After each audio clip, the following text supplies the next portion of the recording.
welcome. Today we'll be talking about EPOST involving online business. I'd like to present myself. My name is Brian Chong-Wing.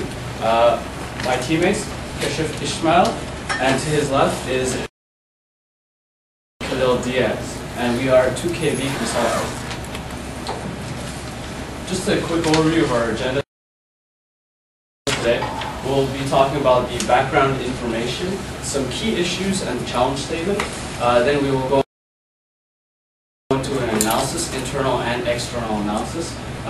We'll talk about alternatives. Obviously, we'll talk about what we want to recommend and how we will implement this. So just some background information. Now, we'll start off with Canada Post, which is our parent company. Obviously, it originates more than 250 years. It is the 6th largest employer in Canada with over 70,000 employees. It serves about 300 million people, 3 million people in Canada, and just about 1 million businesses. We actually own Purelator, which is another mail courier, and on average we have about 11 billion pieces of mail annually. And at the end of our year, our net income is approximately 150 million. Now talking about EPOST, which is our main concern today, just some information about them. The concept was actually developed in 1995, and they launched the project in '99. What exactly is EPOST? Well, it's an online billing service which can be obviously accessed through the internet. Instead of receiving your mail in your mailbox, let's get it through our emails. In 2000, it was actually one of the it was chosen as one of the Canada's top 10 internet companies, which speaks great lengths about EPOST. And actually currently it serves roughly about 100, it serves 241 companies, and it also serves 2.8 million people. So the key issues we'll be discussing today is the authenticity and privacy issues, obviously increasing the efficiency of EPOST, increasing adoption, so not only the users at home, but also businesses. What other businesses or companies can we bring to EPOST?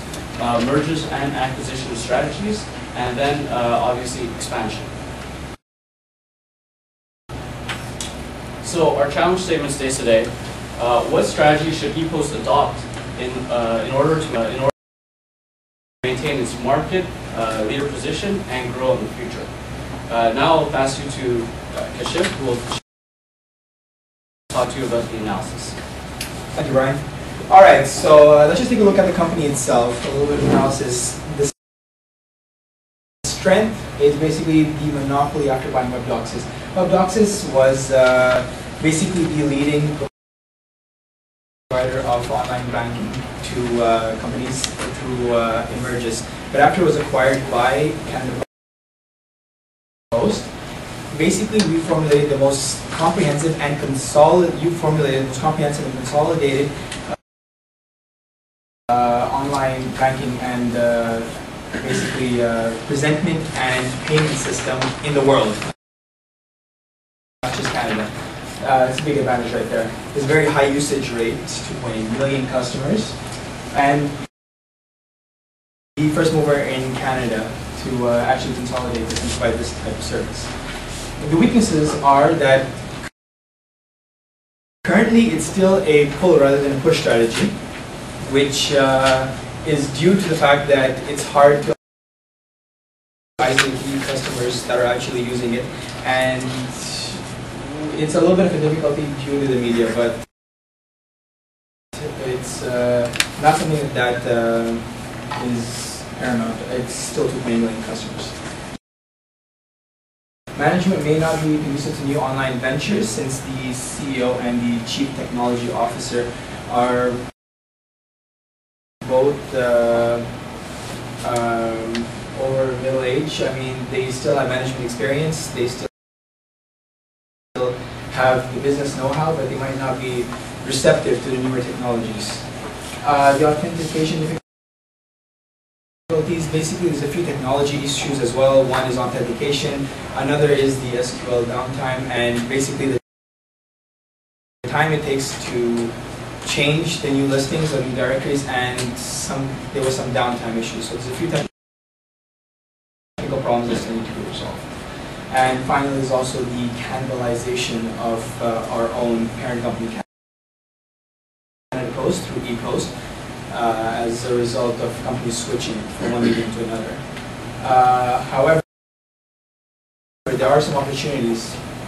The biggest opportunity is that it's a growing online market, especially due to the fact that it is cheaper to do EPOST or do postage online. It costs companies 39 cents as compared to between 70 cents and $2, which it would cost them by using regular postage. Big adoption. And there's always the big online banking, 10.6 or 10.8 million users, so a good 1/3 of the population using online banking. It's a good population to go reach out to. There's also the possibility of offering services that Canada Post wouldn't usually be able to offer, automated services, reminders through email, something that wouldn't be possible through physical mediums, but it is possible through virtual ones. The threats are the competitors. Right now, we are a major player, the only player in Canada, a major player overall in this market. The only future competitors, although there are a lot of boundaries, would be other courier companies sort of like FedEx or Brown could come in and do this whole online postage. Although with the market share we have right now, it would be difficult for them to. And then there's the liability. Anything that's online has a possibility that it might get hacked into, or a possibility that it would be insecure, data could get out, not just Canada Post. So there's always that we have to face. But seeing as how there's a lot of security measures that have been put into place, and it's been working really well thus far, we can definitely assume that the right precautions have been taken. Alright, so with all this into consideration and given our challenge statement, let's just take a look at our possible alternatives. Number one, what we could do to achieve that is just straight up profit maximization.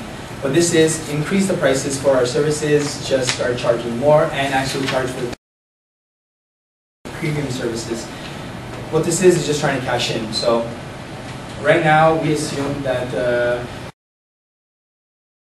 they're charged 39 cents, which is far below market value, seeing as how any other service they could use, even regular postage would be 52 cents. We can always charge them a little bit more. They would not get too offended since they're still saving money. They'd still keep on using our services. Pros, increase revenue. This revenue we could use this for research and development and offering other more targeted service offerings or more premium service offerings based on exactly what the customers are asking for and are willing to pay for. Cons are, it might reduce our growth rate and the affiliates might be alienated simply because they have to pay more for this. Customers might not pay for the premium services since everybody likes something free, right? So if you start charging here, they might not use it as much. So let's look at a second alternative. Alternative number two is market expansion. A promotional campaign and increased services. Promotional campaign which would span our target market of 10.8 million online users. It would be a print campaign and an online campaign, and it would be based on the additional services that we could offer. So with this type of a strategy, the pros are that we're still going to keep on increasing our market share. We're going to get more awareness from people.